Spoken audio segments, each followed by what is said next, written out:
Assalamualaikum warahmatullahi wabarakatuh.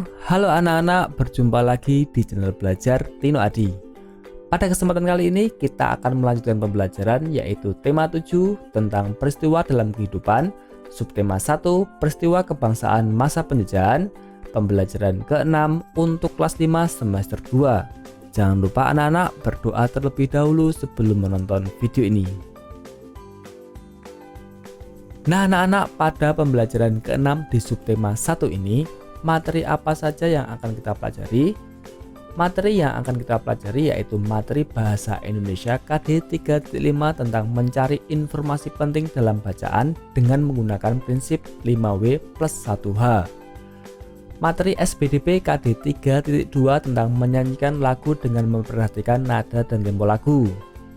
Dan materi PPKN KD 3.3 tentang upaya-upaya pengembangan dan pelestarian kebudayaan nasional. Masa pergerakan dan kebangkitan nasional tidak semata-mata dilakukan oleh kaum pria. Kaum perempuan pun turut berperan dan memiliki andil besar bagi usaha-usaha pergerakan nasional. Apa saja yang dilakukan oleh kaum perempuan? Ayo kita pelajari bersama. Kongres Perempuan Indonesia. Kongres Perempuan Indonesia berlangsung 3 kali. Pada tanggal 22 Agustus 1928 di Yogyakarta diselenggarakan Kongres Perempuan Indonesia yang pertama.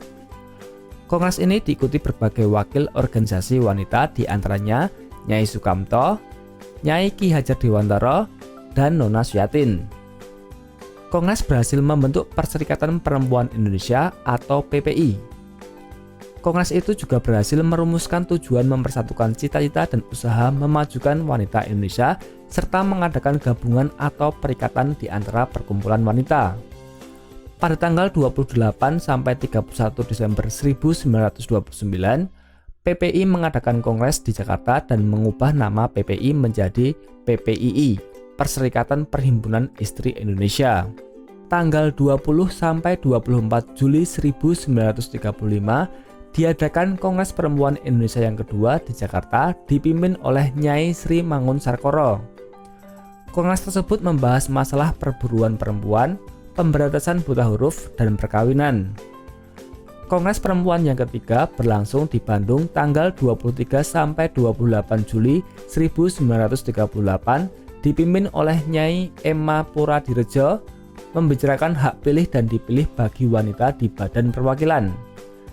Dalam kongres tersebut disetujui RUU tentang perkawinan modern yang disusun oleh Nyai Maria Ulfah dan disepakati tanggal lahir PPI 22 Desember sebagai Hari Ibu. Pada pembelajaran sebelumnya, kita telah mengetahui langkah-langkah yang digunakan untuk mencari informasi penting dalam suatu bacaan. Mencari informasi penting dalam bacaan dengan menggunakan prinsip 5W plus 1H. Untuk dapat mencari informasi penting dalam bacaan, kita harus membacanya dengan cermat.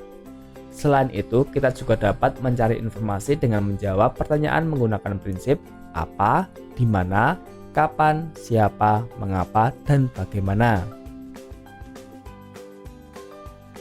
Anak-anak, masih ingatkah kamu apa itu nada dan tempo lagu? Menyanyi adalah melantunkan suara dengan memperhatikan nada dan tempo lagu. Nada adalah tinggi rendahnya bunyi dalam lagu, sedangkan tempo lagu adalah cepat lambatnya sebuah lagu.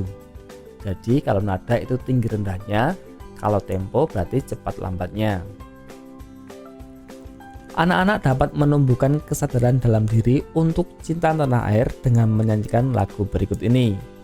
Nah ini anak-anak dapat menyanyikan dengan bantuan lagu yang ada di YouTube. Silahkan anak-anak cari sendiri dengan kata kunci Tanah Airku. Persamaan hak dan kewajiban antara golongan pria dan wanita dalam bidang tertentu merupakan salah satu bentuk penerapan nilai-nilai Sumpah Pemuda dan Kongres Perempuan Indonesia.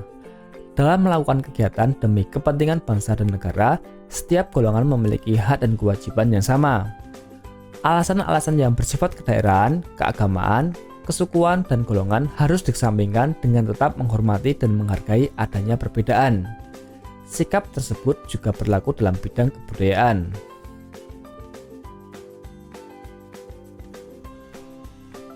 Kebudayaan nasional merupakan hasil dari akal budi seluruh bangsa Indonesia yang terdiri atas beragam suku bangsa. Bahkan kebudayaan nasional juga diatur dalam Undang-Undang Dasar 1945 bahwa pemerintah memajukan kebudayaan nasional Indonesia. Dengan demikian, perkembangan dan pelestarian kebudayaan nasional menjadi tanggung jawab seluruh bangsa Indonesia.